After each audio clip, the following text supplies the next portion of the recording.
বাংলাদেশের প্রসঙ্গে থাকবে হঠাৎ করে রাজনীতি কেন অশান্ত হয়ে উঠছে, কেন ছাত্রদল, শিবির, এনসিপির মধ্যে সংঘর্ষের ঘটনা ঘটছে, নেপথ্যের কারণ কি হতে পারে। ২ নম্বর ইস্যুটি থাকবে আন্তর্জাতিক প্রসঙ্গ। সেখানে হঠাৎ করে আমেরিকা দাবি করেছে অল্প সময়ের ব্যবধানে ইরানের সাথে তাদের চুক্তিটি হতে যাচ্ছে এবং হরমুজ প্রণালী খোলা হচ্ছে। ঠিক সেই সময়টি ইরান সারপ্রাইজ আরেকটি অ্যাটাক করল ওমানগামী একটি জাহাজে। ইরান আমেরিকার মধ্যে দ্বন্দ্ব কোন দিকে আবার মোড় নিচ্ছে, এই প্রসঙ্গগুলো আজকের আলোচনায় রাখবো। প্রথমে আমি আন্তর্জাতিক প্রসঙ্গটি উল্লেখ করে চলে যাব বাংলাদেশের রাজনীতির আলোচনায়। দর্শক, প্রথম যে খবরটি দিয়ে শুরু করতে চাই, মার্কিন অর্থমন্ত্রী বেসেট বলেছেন হরমুজ প্রণালী খুলে দেয়া চুক্তিটি আজ বা কালকের মধ্যেই হতে পারে। এই চুক্তির ফলে বাণিজ্যিক জাহাজগুলো মুক্ত চলাচল পাবে। আবার কাতারের পররাষ্ট্র মন্ত্রণালয় জানিয়েছে যুক্তরাষ্ট্র ইরান সংঘাতের সমাধান খুঁজে বের করতে কূটনৈতিক প্রচেষ্টা অব্যাহত রয়েছে এবং দেশ দুটির মধ্যে আলোচনা সহজতর করতে ও প্রস্তাব বিনিময়ের জন্য সকল মধ্যস্থতাকারী ঘনিষ্ঠভাবে কাজ করছেন। পাশাপাশি যুক্তরাজ্যের সামুদ্রিক নিরাপত্তা সংস্থা ভ্যানগার্ড জানিয়েছে ওমানের কাছে হরমুজ প্রণালীতে একটি জাহাজ ক্ষতিগ্রস্ত হয়েছে। জাহাজটির একজন নাবিক নিখোঁজ রয়েছেন এখন পর্যন্ত। আপাতত এই পর্যন্ত আমরা আসি, আরো একটা খবর দিয়ে তারপর একটু বিশ্লেষণে যাব। অন্যদিকে ইরানি ও মার্কিন কর্মকর্তাদের উদ্ধৃতি দিয়ে নিউ ইয়র্ক টাইমস জানিয়েছে হরমুজ প্রণালী দিয়ে বাণিজ্যিক সামুদ্রিক চলাচল পুনরায় চালু করতে ইরান ও ওমান একটি চুক্তিতে পৌঁছানোর কাছাকাছি রয়েছে। নিউ ইয়র্ক টাইমসের প্রতিবেদনে বলা হয়েছে সম্ভাব্য এই চুক্তির অধীনে উপসাগরে প্রবেশকারী জাহাজগুলো ইরানের নিয়ন্ত্রণাধীন এবং এর উপকূলের নিকটবর্তী একটি নৌপথ দিয়ে যাতায়াত করবে। অন্যদিকে উপসাগর থেকে বের হওয়া জাহাজগুলো ওমানের নিকটবর্তী একটি চ্যানেল ব্যবহার করবে।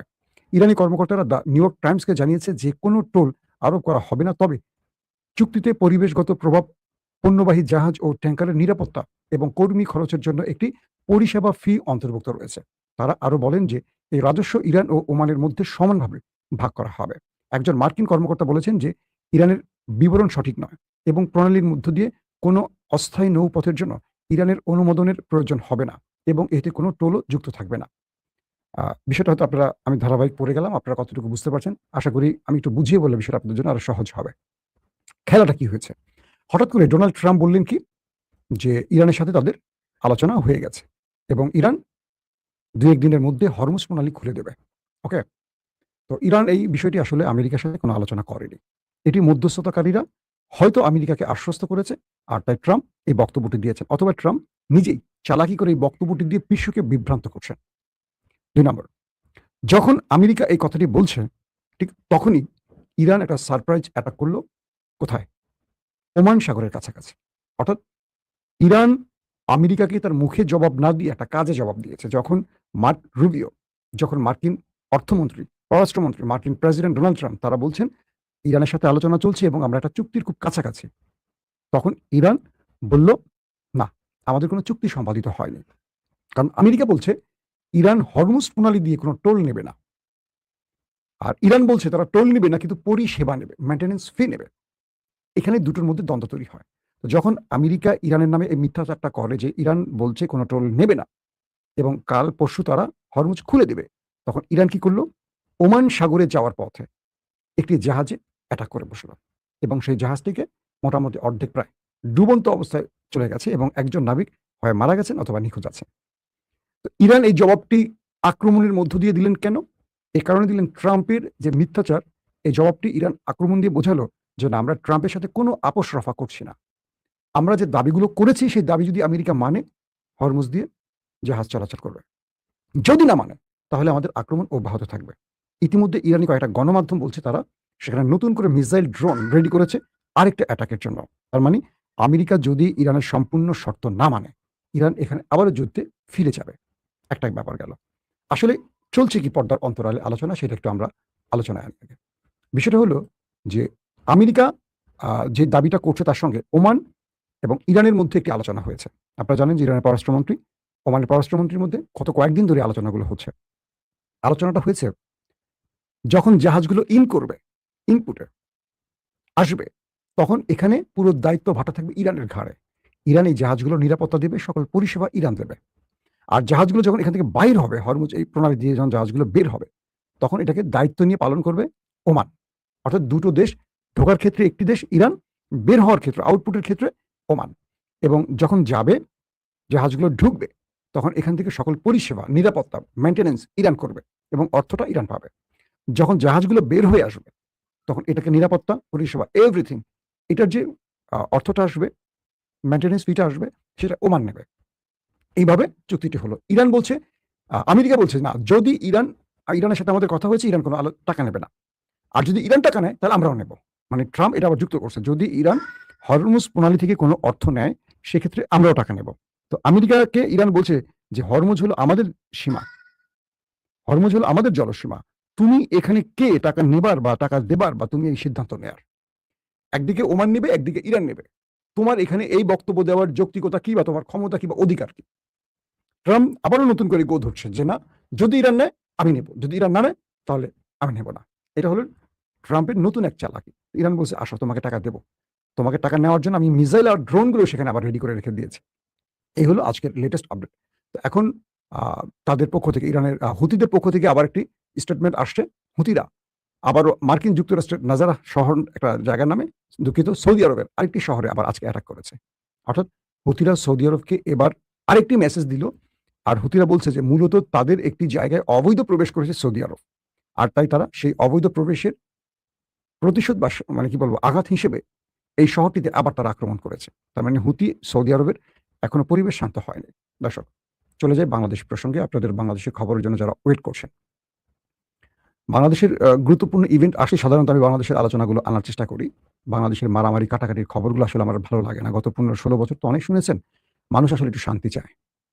হাসিনাকে সরানো হয়েছিল কেন জানেন? বাংলাদেশের কোনো রাজনৈতিক দল না, সব শ্রেণীর মানুষ সম্মিলিতভাবে হাসিনাকে সরিয়েছে। এটা আপনারা সবাই জানেন। এটা ৭১-এর বানানো গল্প না, বা ৫২-এর গল্প না, বা ৪৭-এর গল্প না। এটা ২০২৪ গল্প। এটা বাংলাদেশের মোটামুটি যাদের একটু জ্ঞান বুদ্ধি আছে, ইভেন আমার ছোট বাচ্চা সেও জানে আসলে কি ঘটেছে। নতুন করে ইতিহাস লেখার কোনো সুযোগ নেই। ৭১-এর বানানো গল্প না এটা। ৭১-এ অনেক গল্প বানিয়েছে বাংলাদেশের মানুষ। কি সত্য কি মিথ্যা আমরা যারা জন্ম নিইনি তারা জানি না। কয়েকদিন ধরে প্রথমে হবিগঞ্জ, সিলেট স্বপ্রণোদিত হয়ে সরকারি দলীয়রা এনসিপির উপর হামলা করলো। এনসিপি কিছু করেন। এনসিপিরা সেখানে তাদের পদযাত্রা করতে গেছে এবং তাদের উপর হামলা করলো। অভিযোগ ছিল যে তারা তাদের দলীয় নেতাদের উপর, নাসিরউদ্দিন পাটোয়ারিরা অশালীন মন্তব্য করেছে। ওকে ফাইন, দলীয় নেতাকর্মীদের বিরুদ্ধে কথা বলে তারা মারধর করেছে। আমার প্রশ্ন হলো, এর আগে তো আওয়ামী লীগও বিএনপি, তারেক রহমান, খালেদা জিয়া, জিয়াউর রহমানকে অশালীন শুধু না, যে শব্দগুলো বলা যায় না, যে শব্দগুলোতে আপনারা দেখবেন অডিওতে টুট টুট দেওয়া হয়, মানে এত অশ্লীল মন্তব্য যে হচ্ছে, মানে বাংলা ভাষা এর চেয়ে খারাপ শব্দ আর হয় না, আওয়ামী লীগ ব্যবহার করেছে। আওয়ামী লীগের কিছু করছেন না কেন? আওয়ামী লীগের সঙ্গে নিয়ে এখন আপনারা কেন বিরোধী দলকে পেটাচ্ছেন? তার মানে তারেক রহমান, খালেদা জিয়া, জিয়াউর রহমানকে অশালীন মন্তব্য করে আপনাদের কিছু যায় আসে না। আপনারা পকেট রাজনীতি করেন যারা এগুলো করেন। তো আপনারা এই সন্ত্রাসী কর্মকাণ্ড করছেন একটা নতুন পদ পেতে বা এলাকায় আধিপত্য বিস্তার করে টেন্ডার চাঁদাবাজির জন্য। এটা কনফার্ম। নাম্বার 2, একদম স্পষ্ট বলছি, কারো গায়ে লাগলে কিচ্ছু করার নাই। দ্বিতীয় যে বিষয়টি হলো রোকেয়া বিশ্ববিদ্যালয় এবং জগন্নাথ বিশ্ববিদ্যালয়। এই দুটো জায়গায় আজকে আমি একটা রিপোর্ট পড়ছি আপনাদের গণমাধ্যম থেকে। জগন্নাথ বিশ্ববিদ্যালয়, বেগম রোকেয়া বিশ্ববিদ্যালয় ও ঢাকা কলেজ ও ঢাকা আলিয়া মাদ্রাসা ছাত্রদল শিবিরের মধ্যে ব্যাপক সংঘর্ষের ঘটনা ঘটেছে। এতে উভয় পক্ষের ১.৫ শতাধিক নেতাকর্মী আহত হয়েছে। সংঘর্ষে ছাত্র শিবির কর্মীরা আহত হয়ে রাজধানীর একটি হাসপাতালে চিকিৎসা নিতে গেলে সেখানেও, মানে হাসপাতালে ঢুকেও হামলার অভিযোগ পাওয়া গেছে এবং ভিডিও চিত্রে তা দেখা গেছে। হাসপাতালে আহতদের উপর ছাত্রদলের নেতাকর্মীরা হামলা করেছে বলে অভিযোগ করেছে স্বয়ং ছাত্রদল, ছাত্র শিবির এবং হাসপাতালের বাকি রোগীরা। দুপক্ষের মধ্যে দফায় দফায় সংঘর্ষে শিক্ষা প্রতিষ্ঠানগুলোতে থমথমে পরিস্থিতি বিরাজ করছে। আতঙ্কে পথচারীরা ছোটাছুটি শুরু করছে। অনেককে, পথচারী বা রোগীকে ছাত্র শিবির অভিযোগ তুলে আবার পেটানো হয়েছে। যারা হাতে ডাক্তারের কাগজপত্র টেস্ট দেখানোর পর রেহাই পায়নি তাদেরকে মেরে শিবির, বিশ্বজিতের মতো কি শিবির বলে পেটানো হয়েছে। সংঘর্ষের সময় দুই পক্ষের হাতে লাঠিসোঁটা দেখা গেছে। একে অপরের প্রতি ইট পাটকেল নিক্ষেপ করেছে, দেশীয় অস্ত্র ব্যবহার করেছে। পুলিশ মোটামুটি নীরব ভূমিকায় ছিল, কারণ পুলিশ দৃশ্য দেখেছে, অবলোকন করেছে, সাংবাদিক হয়ে গেছে পুলিশ। আমাদের পুলিশ নিয়ে কথা বলতে গেলে আমার খুব মজা লাগে। যেই দল ক্ষমতায় পুলিশ তার শেখে নাই। মানে আওয়ামী লীগের সময় পুলিশকে মাইরা গাছে ঝোলানোর সময় দৃশ্যগুলি ওরা শেখে নাই, শিখবে না। সবাই চাকরির পদবীর পোস্টিং এর মায়া থাকে, তো রাষ্ট্রকে না, সবাই নিজেকে ভালোবাসে। তো এটা গেল দুই পক্ষের এই টোটাল বিবরণটা। বলা হচ্ছে যে যারা ওখানে ছিলেন তারা প্রত্যক্ষদর্শীরা বলছে সকাল ১১টার দিকে জগন্নাথ বিশ্ববিদ্যালয়ের কেন্দ্রীয় মিলনায়তনে একটি অনুষ্ঠানের আয়োজন করা হয়। সেই অনুষ্ঠানে উপস্থিত ছিলেন বিশ্ববিদ্যালয় মঞ্জুরি কমিশনের ইউজিসি চেয়ারম্যান ও ভিসি সহ বিভিন্ন বিভাগের শিক্ষকরা। এ সময় জকসু, মানে জগন্নাথ বিশ্ববিদ্যালয় কেন্দ্রীয় ছাত্র সংসদ নেতৃবৃন্দ কিছু প্ল্যাকার্ড নিয়ে মিলনায়তনে প্রবেশ করার চেষ্টা করেন। তাদের প্ল্যাকার্ডে বিশ্ববিদ্যালয়ের দ্বিতীয় ক্যাম্পাসের কাজ ও অস্থায়ী হল নির্মাণ, মেডিকেল সেন্টারের পর্যাপ্ত ল্যাব সুবিধা, টেকনিশিয়ান এবং চিকিৎসক নিয়োগ সংক্রান্ত দাবি দেওয়ার উল্লেখ ছিল। মানে জগন্নাথ বিশ্ববিদ্যালয়ের ছাত্র সংসদ তারা কিছু প্ল্যাকার্ড নিয়ে আসে, দাবির প্ল্যাকার্ড। সেখানে কি থাকে যে দ্রুত একটা হল নির্মাণ, মেডিকেল সেন্টার, পর্যাপ্ত ল্যাব সুবিধা, টেকনিশিয়ান থাকবে, চিকিৎসক থাকবে, অর্থাৎ ছাত্রদের যে অধিকারগুলো সেই বিষয়গুলো দাবি তোলে। ছাত্রদলের আবার এই দাবিগুলো ভালো লাগে নাই। তাদের কথা রামদা থাকবে, হকি স্টিক থাকবে, পিস্তল থাকবে, মদ গাঁজা থাকবে, এই দাবি তোলে নাই কেন? বিষয়টা এরকম হয়ে গেল নাকি? মানে আমি একটু হাস্যরসের জন্য বললাম কথাটা। ছাত্রদের অধিকার নিয়ে যখন তারা দাঁড়িয়েছে, একটা মজা লাগে। ছাত্রদলের জগন্নাথ বিশ্ববিদ্যালয়ের যিনি এখন সভাপতি, তার মনে হয় মেয়েটে বিয়ে হয়েছে কিনা একটা খোঁজ নিতে হবে। মানে তার বয়স বা তে কোন সেশনে ভর্তি হয়েছে এখনো ছাত্র কিনা আমি জানি না। আমি দেখলাম আজ থেকে ৫ বছর আগে ছাত্রলীগ জগন্নাথ বিশ্ববিদ্যালয় ছাত্রদলের যিনি এখন সভাপতি, আজকে যিনি ফাইটিং করেছেন, আমাদের সুপারম্যান, তাকে পিটিয়ে শোয়ায় রাখছিল রাস্তার মধ্যে। আমার কাছে সেই ছবিটা এখনো আছে। তো আমাকে ফোন দিয়ে বলছিলেন তারই একজন খুব বিশ্বস্ত ভাই, একটা ছবি দিয়ে, ভাই একটু ফেসবুকে দিয়েন। আমাদের ভাই মাইর খেয়েছে আজকে ছাত্রলীগের হাতে, ২ হাতে ব্যান্ডেজ। ছবিটা এখন আমার কাছে আছে। যদি দেখতে চান আমি আপনাদের হয়তো দেখাতেও পারবো। তো মজাটা হলো যে ছাত্রলীগ এদেরকে পিটাইয়া রাস্তায় শোয়ায় রাখছিল। তো তিনি হঠাৎ করে সুপারম্যান হয়ে গেলেন। হয়ে কেন জগন্নাথ বিশ্ববিদ্যালয়ের ছাত্র সংসদ হলের দাবি করতে আসবে, মেডিকেলের দাবি করতে আসবে, ছাত্রদের জন্য ল্যাবের দাবি করতে আসলো, এই জন্য পিটিয়ে দিয়েছেন। দিয়ে মোটামুটি যা করা করছে এদিকে আর না যায়। এটা আপনারা সবাই জানেন। আমার আজকের আলোচনা এটা নয়, সব জানলেন। আসলে ঘটছে কি পর্দার অন্তরালে? হঠাৎ করে বাংলাদেশে এই অস্থিরতা কেন? এবং এই অস্থিরতাটা করছে সরকার দলীয়রা। ইন্টারেস্টিং ব্যাপার না? আজকে দেখলাম আমাদের যুবদলের আমার খুব পছন্দের মানুষ নয়ন, রবিউল ইসলাম নয়ন। কারণ বিএনপির জন্য মোটামুটি একসময় ত্যাগী লোক ছিলেন। বিএনপি যারা ত্যাগী তাদের সবাইকে আমি কম বেশি চিনি। কারণ আমাদের সাথে অনেকের কানেকশন ছিল ওই সময়টা। কারণ আমরা সবাই ওই সময় ত্যাগীদের মধ্যে পড়তাম আরকি। এখন হয়ে গেছে গুপ্ত, বুঝছেন? দেখলাম হেলমেট আর রড নিয়ে এসে নেমে গেছে যুবদলের নয়ন। নয়ন সম্পর্কে আমার একটা ধারণা তৈরি হয়েছে মানে হাসিনা পালাবার পর, ইন্টারিম আসার পর, যখন টেলিভিশন দখল-টখল নিয়ে এসে ব্যস্ত ছিল। এই ছেলেটা কেন জানি সবসময় লাইমলাইটে আর আলোচনায় থাকতে চায়। কারণ সে মনে করে এভাবে রাজনৈতিকভাবে তার একটা জায়গা তৈরি হবে। তারেক রহমানের চোখে পড়বে। তারেক রহমানের গাড়িগুলো দেখবেন দৌড়াচ্ছে। তার স্লোগানগুলো শুনবেন। কেন যেন সবসময় সে চায় আলোচনায় থাকতে এবং মনে করে যে আলোচনার মাধ্যমে তিনি একটা গুরুত্বপূর্ণ পদ পাবেন। পেয়েছেন। যুবদলের সাধারণ সম্পাদক হয়েছেন। এবং তিনি এবার এমপি ইলেকশন করতে চেয়েছেন। আগামীতে হয়তো এমপি ইলেকশন করবেন, এমপি হবেন, মন্ত্রী হবেন, সবই হবেন তিনি। বিষয়টা হলো রাজনীতিটাকে সুন্দর করার জন্য, মানে আমি খুব আফসোসের সাথে বলি, ২০০০ ছেলে যখন জীবন দিল, ৩০-৪০ হাজার যখন অন্ধ, পঙ্গুত্ব বরণ করলো, আহত হলো, গুলিবিদ্ধ হলো। আমার ড্রাইভার যে আমার পার্সোনাল গাড়ি চালায়, সে তার শরীরে ৭৫টি রাবার বুলেটের গুলি আছে সারা ঘাড়ে এগুলো। সে এখন হঠাৎ করে অসুস্থ হয়ে পড়ছে। বলছে, "স্যার আমি আর ড্রাইভ করতে পারছি না।" মানে এগুলো পেইন করে। ঘাড়ের রগে-টগে চলে গেছে, তো এগুলো খুব সেনসিটিভ জোনে আছে। তাকে প্রতি সপ্তাহে ঢাকায় চিকিৎসা করতে হয়। তো সেই ঘটনাগুলো দেখে আর আমাকে বলে, "স্যার, এই রক্ত দিলাম কেন? জীবনটা দিতে গেলাম কেন? কাদের জন্য?" ২০০০ ছেলে যারা জুলাইতে জীবন দিল তাদের পরিবারকে আসলে আমরা কি দিতে পেরেছি? যারা পা হারিয়েছে, হাত হারিয়েছে, চোখ হারিয়ে অন্ধ, তাদেরকে আসলে আমরা কি দিতে পেরেছি? বিএনপি আর জামাত যখন ১৫-১৬ বছর হাসিনাকে আন্দোলন করে সরাতে পারেনি, তখন অনেকেই টেলিভিশনে বলত যে, "আমরা কাদের জন্য লড়াই করব? বিএনপি জামাতের জন্য? এরা ক্ষমতায় আসলে যেগুলো সেইগুলোই তো হবে।" তখন বিএনপি বলত, তারেক রহমান লন্ডন থেকে তার দুর্দান্ত অসাধারণ বক্তব্যগুলো দিয়ে জাতিকে বোঝাতেন, আগামীর বাংলাদেশ হবে নতুন বাংলাদেশ এবং তার স্লোগান সবার আগে বাংলাদেশ। আমরা আশ্বস্ত, আমরা বিশ্বাস করি সেটি হয়তো তারেক রহমান করতে পারবেন। কিন্তু তিনি যে পারবেন গত ৫-৬ মাসে আমাদের কিছু ঝলক দেখানো উচিত ছিল। ৳২৫০০ ফ্যামিলি কার্ডে টাকা দেবেন। সবাইকে না, গরিব দরিদ্রদের। ৳২৫০০ দেয়ার বিনিময়ে যদি ৳৪,০০০ বিদ্যুৎ বিল নিয়ে গেলেন, লাভটা হলো কোথায়? মানে বিদ্যুৎ বিল দিয়ে কি ফ্যামিলি কার্ড দিবে? প্রশ্নগুলি আসতে পারে না? ভৌতিক বিলের অভিযোগ উঠছে। সরকার এটা খতিয়ে দেখবে না দেখবে না? এই টাকাগুলো কোথায় গেছে? কার পকেটে গেছে? এর তদন্ত হওয়া উচিত। যেহেতু অভিযোগ আসছে, অবশ্যই রাষ্ট্রের অভিযোগগুলো শোনা উচিত। মানুষের এই অভিযোগগুলো শোনা উচিত। কেন যেন মনে হয় যেকোনো দল ক্ষমতায় গেলে হাসিনা হয়ে যায়। জনগণকে আর তোয়াক্কা করে না, শুনতে চায় না। আপনারা দেখবেন নির্বাচনের আগে বিএনপির যুবদল, ছাত্রদল, বিএনপির যেকোনো নেতারা কোনো অপকর্ম করলে সঙ্গে, সঙ্গে বহিষ্কার হয়ে যেত। মনে আছে? গত কয়েকদিনে দেশে যা কিছু ঘটেছে, চোখ তুলে ফেলছে রড দিয়ে। একটা ছেলে গ্রেফতার হয়েছে, একটা ছেলে বহিষ্কার হয়েছে, হয় নাই। নির্বাচনের আগে হলো, এখন কেন হচ্ছে না? তার মানে এটা কি দেখানোর জন্য হয়েছিল?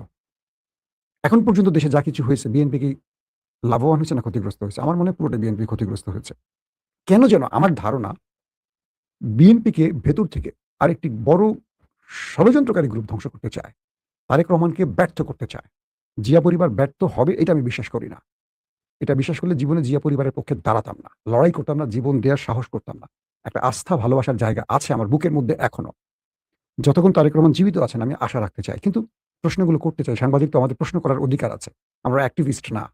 দলীয় কর্মী নই, মনে রাখবেন। কেন প্রশ্নগুলো করব? যেন বিএনপির পথ স্মুথ হয়, পরিচ্ছন্ন হয়, কাটামুক্ত হয়। আমরা যদি না বলি এই কথাগুলো, বিএনপি জানবে কার কাছ থেকে? কারণ বাংলাদেশের প্রত্যেকটা টেলিভিশনের চরিত্র হলো ফ্যাসিস্ট চরিত্র। কিরকম? আওয়ামী লীগ যখন ছিল প্রত্যেকটা গণমাধ্যম আওয়ামী লীগের চামচামি করছে। আমাদের সাংবাদিকদের প্রধান দায়িত্বটা কি জানেন? যেই দল আসবে তার চামচামি করে নিজের পদ, চাকরি আর মাল কামানোর রাস্তাটাকে প্রসারিত রাখা, উন্মুক্ত রাখা। সাংবাদিকদের চরিত্রটা হয়ে গেছে এরকম। ১০০% সাংবাদিকের মধ্যে ৯০% এখন করাপ্টেড সাংবাদিক। করাপশন করে সবাই। এর প্রত্যেকের মধ্যেই আপনারা দেখবেন এই জিনিসগুলো আছে। এক, সাংবাদিক, টেলিভিশন আজকে দেখেন সারা দেশে যা কিছু ঘটেছে ছাত্রদের সাথে, মানে ছাত্রদল, ছাত্র শিবিরের মধ্যে যে কোনো ঘটনাই ঘটেছে, দেখবেন প্রত্যেকটা গণমাধ্যমের হেডলাইন কোন দিকে সংবাদটা করছে, কার পক্ষে গেছে। হাসিনাকে যারা ফ্যাসিস্ট বানিয়েছিলেন তারা হলেন এই গণমাধ্যম। এই গণমাধ্যম এখন বিএনপিকে ফ্যাসিস্ট বানাতে চায়। এই গণমাধ্যমগুলোর দায়িত্বটা কি? সঠিক দৃশ্য দেখানো। একটাও দেখায় না। কারণ কি? প্রত্যেকটা টেলিভিশনের মালিক হলো কালো টাকার মালিক। এদের অবৈধ টাকা দিয়ে এরা এই টেলিভিশনগুলো বানায় নিজের ক্ষমতা বাঁচিয়ে রাখার জন্য। একদম মানে না মানেন। প্রত্যেকটা টেলিভিশনের মালিক কালো টাকার মালিক। প্রত্যেকটা, আমি একটা বাদের কথা বলছি না, প্রত্যেকটা মিডিয়ার মালিক কালো টাকার মালিক। তো এরা কি করে? অবৈধ সুবিধার জন্য সবসময় অবৈধ পথগুলো বেছে নেয়। ইমরান খান বাংলাদেশ মানে পাকিস্তানের স্মরণীয় কালের একমাত্র সৎ নেতা হিসাবে আবির্ভাব হয়েছিলেন। ইমরানকে নামিয়েছিল দুটো পরিবারতন্ত্র, একটা হলো মুসলিম লীগ, একটা হলো পিপলস পার্টি। এবং পুরো সিস্টেম ইমরান খানের বিরুদ্ধে দাঁড়াইছে। কারণ কি? আমলারা, পুলিশ, র্যাব তো না, এফসি, রেঞ্জার্স, সেনাবাহিনী কেন ইমরান খানের বিরুদ্ধে দাঁড়াইছে? যে ইমরান খান থাকলে তারা এই মাল কামাইতে পারবে না।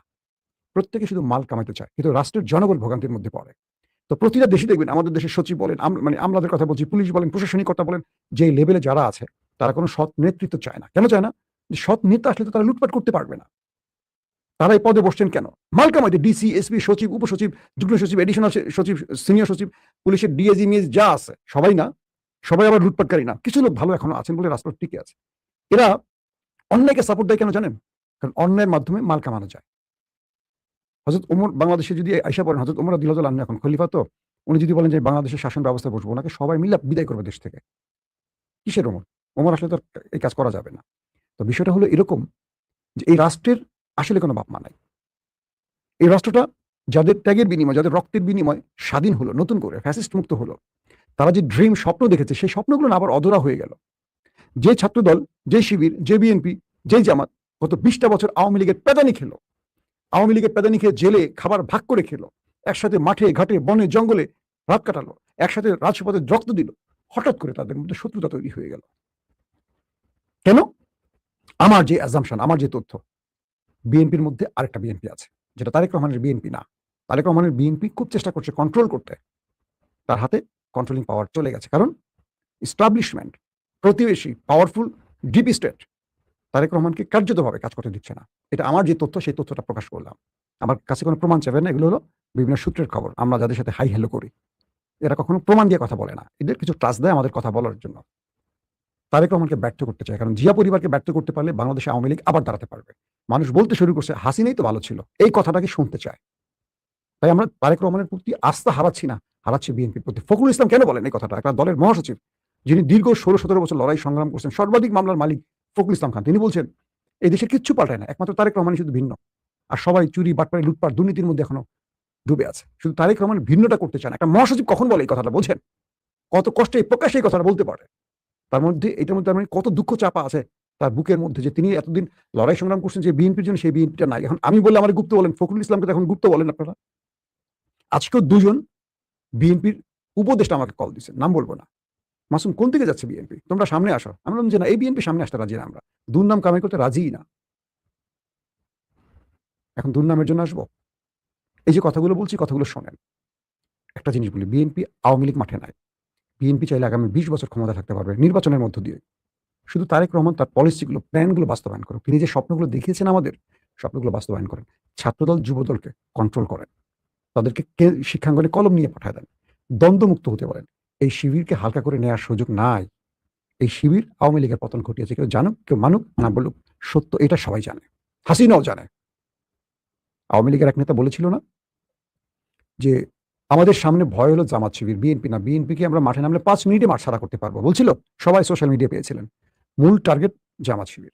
তার মানে হাসিনা দেশে ঢুকলে বিএনপি আবার করতে চলে যাবে। মানে না, না মানেন, এরা বিরোধী দলে বেগম জিয়ার একটা বালু ট্রাক সরাতে পারে নাই। মনে আছে?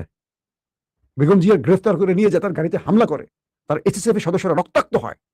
সে এসএসএফ এর মধ্যে আমার বন্ধু আছেন ধরেন কয়েকজন, রক্তাক্ত হয়েছে, সেই দৃশ্য দেখে আমরা কাঁদছি বসে বসে। আমার অফিসের নিচে 21 টেলিভিশনের নিচে একটা ছাত্র দলের যুব দলের কাউকে খুঁজে পাইনি। এখন সব রতি মহারতি হাতে অস্ত্র নিয়ে হুমকি দিচ্ছে, এই করছে সেই করছে। এরা সব বিএনপিটাকে পচাচ্ছে, বিএনপিটাকে আওয়ামী লীগ বানানোর চেষ্টা করছে। দেখবেন বিএনপির এই খারাপ কাজগুলোকে সমর্থন করে কারা? যারা টেন্ডার চাঁদাবাজি সুবিধা নেওয়ার পক্ষে, তারা মনে করে এগুলো বলে সুবিধা নিতে হবে। কিন্তু বিএনপিটাকে প্রকৃত অর্থে জিয়ার আদর্শের বিএনপি বানানোর যে দায়িত্বটা কে নিবে? জিয়া মারা যাওয়ার পর, শহীদ হওয়ার পর মানুষ কিভাবে কাঁদছে। এই দেশে জিয়াউর রহমানকে মানুষ এখনো মনে রেখেছে মাত্র ক্ষণজন্ম একজন ব্যক্তি, কয়েক বছরের জন্য ক্ষমতা ছিলেন। আজও তার দলটা সবচেয়ে জনপ্রিয় কেন বলেন তো? সুশাসন দিয়ে গেছেন দেশের মানুষকে। স্বনির্ভর বাংলার মূল রূপকার ছিলেন জিয়াউর রহমান। এই বিএনপিটাকে মানুষ এখনো জিয়াউর রহমানের কারণে মনে রাখে, ভালোবাসে। আমরা যে লড়াই করি জিয়াউর রহমানের জন্য করি, বেগম জিয়ার জন্য করি। তারেক রহমান আসছেন, আমরা তার উপর আস্থা রেখে বলছি।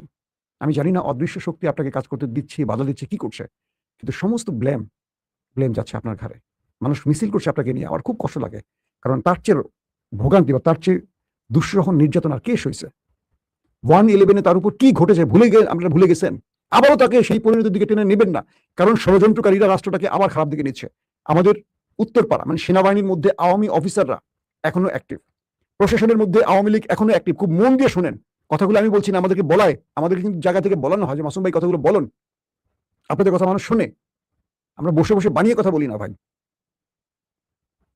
সেনাবাহিনী সবাই না, একটা বাহিনী, সেনাবাহিনীর মধ্যে একটা গ্রুপ যারা আওয়ামী লীগের অফিসার, সেটা ডিজিএফআই বলে বা মূল সেনাবাহিনীর কোনো কোনো জায়গায়, তারপর পুলিশের মধ্যে আছে, প্রশাসনে আমলাদের মধ্যে আছে, গুরুত্বপূর্ণ জায়গায় আওয়ামী লীগের লোকগুলো বসে আছে। তারা কিন্তু খেলছে দিল্লির প্রেসক্রিপশনে, হাসিনার প্রেসক্রিপশনে দেশের মধ্যে কাজগুলো করছে। বিএনপিকে ঘরে ফিরতে হবে, কারণ বিএনপি এখন ক্ষমতায়, সুশাসন বিএনপিকে দেখাতে হবে। এই বিএনপির জন্য আমরা লড়াই করছি, যে বিএনপি দেশের মানুষকে শান্তি দেবে। ঠিক গত 18 বছরের জিন্দিগি আমরা চাই না, সেই জীবনে যদি আমরা প্রবেশ করতে হয়, তাহলে হাসিনা গিয়ে আমাদের লাভ হলো কি? এই প্রশ্নগুলো নিজেকে করেন। ভয়ঙ্কর ষড়যন্ত্র হচ্ছে দেশ নিয়ে, এবং বিএনপিকে এই টালমাটাল অবস্থায় ফেলে দিয়ে তৃতীয় পক্ষ সুবিধা নেওয়ার কাজটা করছে। জামাতের ভাইদেরকে বলবো, অযাচিত হস্তক্ষেপে যাবেন না, মিডিয়া সন্ত্রাসের কাছে আপনি টিকতে পারবেন না। সো একটা জিনিস মনে রাখবেন, আপনাদের সবচেয়ে বড় দুর্বলতা আপনাদের নামের সাথে ইসলাম শব্দটা আছে। আপনারা যদি 300 আসনে জয়লাভ করেন, কখনো ক্ষমতায় বসতে পারবেন না যতক্ষণ জামাত ইসলাম শব্দটা আছে। কারণ এই দেশে যাদেরকে ক্ষমতায় বসানো হয় সেটা হলো আমেরিকা এবং দিল্লি।